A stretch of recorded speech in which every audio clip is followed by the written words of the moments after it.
किं किं ब्रूमस्तदानीं सततमपि भिया त्वद्गतात्मा सबेजे सायुज्यं त्वद्वदोत्था परमपरमियं वासना காலநேமேகே.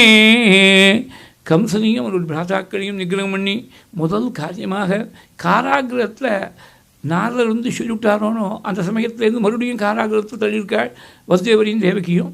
அவளை விடுவிச்சு பிரதட்சணம் பண்ணி நமஸ்காரம் பண்ணி 3 ஸ்லோகங்களால் சுவாமி கதறி இந்த சரீரத்தை வச்சுட்டு தான் இந்த உலகத்துக்கோ பரலோகத்துக்கோ உபயோகமாக இருக்கக்கூடிய காரியம் எதுவாக இருந்தாலும் செய்ய வேண்டியிருக்கு. அந்த சரீரத்தை எந்த மாதாபிதா கொடுத்தாலோ அவளுக்கு 100 ஜென்மா எடுத்து ஒருத்தன் பிரதி செய்யணும்னு நினச்சா கூட செய்ய முடியாது.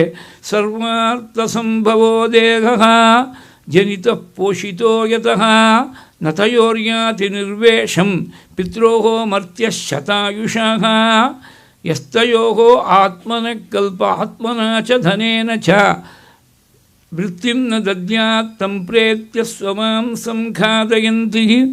சக்தி இருந்து மாதாபிதாவுக்கு ஒரு அன்னம் போடாமல் தீர்த்தம் கொடுக்காமல் தவிக்க விடக்கூடிய பாபிக்கு தனியாக ஒரு நரக்கம் வச்சுருக்கானா. அங்கே பசி பசி தாகம் தாகம்னு புலம்புவலாம். யமபட்டர்கள்லாம் வந்து எகத்தாளம் பண்ணுவாளாம். பசிக்கிறதா அம்மாவுக்கு ஒரு ரசஞ்சாங்க கூட போடாமல் தவிக்க விட்டுக்கே பசிச்சா ஒரு மாம்சத்தையே சாப்பிடுவாளாம். தாகமாக இருக்குன்னா தவிச்ச வாய்க்கு ஜலம் கொடுக்காமல் இருந்தே உனக்கு தாகமாக இருந்தால் உன் ரத்தத்தையே பானம் பண்ணிக்கணும்னு சொல்லுவாளாம்.